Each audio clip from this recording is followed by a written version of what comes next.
प्रधानमंत्री नरेंद्र मोदी लगातार ये कांग्रेस पर वार करते हैं कि पहले की सरकारों ने नीतियों में अटकाने, लटकाने, भटकाने का काम किया। पॉलिसी पैरालिसिस के हालात थे। एबीपी न्यूज इसी को लेकर बड़ा खुलासा कर रहा है। आप देख रहे हैं कैसे यूपीए सरकार में लटक गई निर्यात की फाइल। मिसाइल निर्यात नीति को लेकर असमंजस की स्थिति। ब्रह्मोस टीम का फिलीपींस दौरा रोक दिया गया था 2014 में। पॉलिटिकल क्लियरेंस ना होने का हवाला दिया गया था। पॉलिसी ना होने की वजह से निर्यात में देरी हुई, ये भी इन चिट्ठियों के जरिए सामने आ रहा है। हमारे साथ हमारे सहयोगी आशीष सिंह लगातार बने हुए हैं और साथ ही अब खास मेहमान लेफ्टिनेंट जनरल विनोद खंडारे इस वक्त हमारे साथ मौजूद हैं। जनरल खंडारे, आपसे बातचीत मेरे सहयोगी आशीष करेंगे, लेकिन उससे पहले एक सवाल मेरा मुझे लगता है जिस पर आपको दर्शकों को जानकारी देनी चाहिए। यूपीए सरकार के समय ब्रह्मोस मिसाइल को लेकर जो उदासीनता रही, उसके निर्यात को खासतौर से आप कैसे देख रहे हैं? जी नमस्कार आपके सभी दर्शकों को। और मैं आप लोगों को यही बताना चाहता हूं कि कोई भी सरकार हो, जब तक पॉलिटिकल क्लियरेंस नहीं होता है, कोई अधिकारी भी कहीं बाहर नहीं जा सकता, ना कोई जो निर्यात की चीज़ें हैं वो कभी बाहर भेजी जा सकती हैं।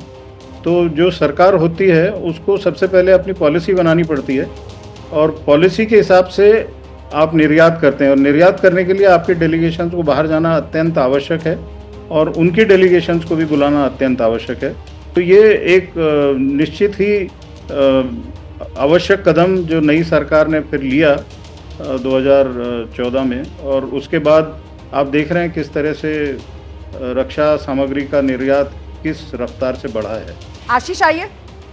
जनरल खंडारे, मैं इससे पहले कि आपका रिएक्शन इस पूरे एक्सपोजे को लेकर हमने जो डॉक्यूमेंट्स दर्शकों को बताए, मैं दर्शकों को ज़रूर बताऊंगा कि जनरल खंडारे इस समय प्रिंसिपल एडवाइज़र हैं रक्षा मंत्रालय के, और ये जो कुछ हम बात कर रहे हैं आज के समय में उनका एक बहुत अहम योगदान है, उनका एक रोल है। जनरल खंडारे, सबसे पहले आपका रिएक्शन जानना चाहूँगा। 3 लेटर हमने दिखाए 2010 से लेके 2014 तक के। 14 वाला लेटर तो तब का था जब इलेक्शन चल रहा था, उस समय पे 17 अप्रैल 2014 का। कभी ये कहा गया कि ब्रह्मोस की टीम वहां जाने वाली है, रोक दिया गया, मत जाओ।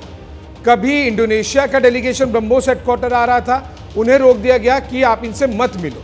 फिर 10 बड़े बड़े रीजन बता दिए गए, यूनाइटेड नेशन से लेकर ABCD, जो कुछ बड़े बड़े MTCR, वासिनार, ये सब कुछ चीज़ें थोप दी गई। बेसिकली 10-12 वजहें क्रिएट कर दी गई कि काम आगे न बढ़े। और अब देखिए अचानक से पूरे का पूरे हालात बदल गए हैं। न केवल डील साइन हो रही है, डिलीवरी भी हो रही है।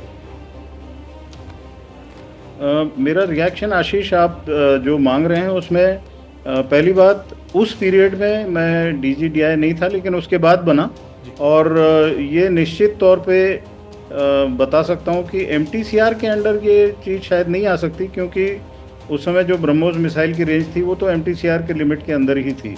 तो मुझे नहीं लगता कि वो एक विषय होना चाहिए था। लेकिन क्या हेजिटेशन था, क्या एक तरह से सोच थी, पॉलिसी नहीं बन पाई, उनकी मजबूरी क्यों रही, ये उन्हीं लोगों से पूछना चाहिए। लेकिन ये तो साफ जाहिर है कि जो देश हमसे ब्रह्मोस मिसाइल लेना चाहते थे उनको उत्सुकता थी, और उत्सुकता कोई ऐसे छोटे कारणों से नहीं होती है। जब कोई भी देश इतनी बड़ी एक मिसाइल के लिए इंटरेस्ट दिखाता है तो डेफिनेटली उन लोगों को एक महसूस होता है कि उनके रक्षा स्ट्रैटेजी में इस मिसाइल का एक महत्वपूर्ण योगदान रहना चाहिए। तो वो लोग अपनी मजबूरी से मांग रहे थे, और हमें उस समय शायद क्लैरिटी नहीं थी कि हमें क्यों उनको मिसाइल देना चाहिए, और ये पूरी ही आसियान कंट्रीज़ की मजबूरी रही। और उन लोगों के कंटिन्यूस हमारे साथ में डायलॉग था, और हम नहीं दे पाए, ये अच्छी बात नहीं है। जैसे ही घड़ी का काटा दोपहर 2:30 पे आए, बबीता जी का दिल सास बहू साजिश के लिए मचल जाए। और ये है इनकी बहू, पूरे दिन ऑफिस की टेंशन हो जाए गॉन जब ये करें अपना फेवरेट शो फ्री टाइम पे ऑन। इनकी तरह आप भी देखें अपना फेवरेट शो अपने टाइम पर, और डाउनलोड कीजिए ABP लाइव ऐप अपने स्मार्ट टीवी पर।